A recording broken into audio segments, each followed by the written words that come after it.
بہت سے لوگ محرم الحرام میں یہ کرتے ہیں کہ تعزیہ بناتے ہیں.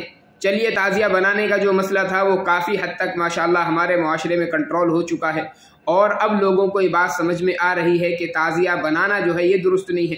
لیکن اس عمل کو کچھ لوگوں نے ترک کیا تو تعزیے کے ساتھ میں جاتے ہیں اور کہتے ہیں جی بنایا تو نہیں ہم نے، جانے میں کیا حرج ہے، تماشا دیکھنے میں کیا حرج ہے. بھائی تماشا دیکھنا جو ہے یہ بھی گناہ میں شرکت کا باعث ہے.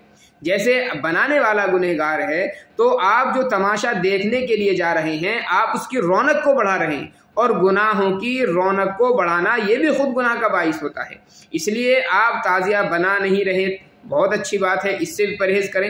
اور تعزیہ دیکھنے سے، اس کے ساتھ میں شرکت کرنے سے، ان کے میلے ٹھیلوں میں جانے سے بھی پرہیز کریں، چونکہ ان چیزوں میں بھی جانا گناہ کا باعث ہے.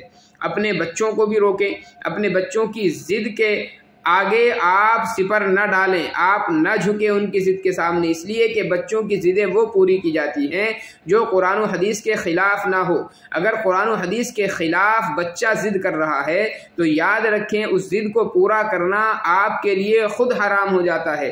اس لیے ان میل و ٹھیلوں میں جا کر کے شرکت کرنا یہ بالکل بھی جائز اور درست بات نہیں ہے. اپنے آپ کو بھی بچائیں، اپنے بچوں کو بھی بچائیں. یہ جو شیعیت ہمارے درمیان میں گھس آئی ہے اور بہت سارے کام شیعوں سے مرعوب ہو کر کے ہم کرنے لگیں، ہم یہ دین سمجھ رہے ہیں، یہ دین نہیں ہے بلکہ دین کے سراسر خلاف ہے.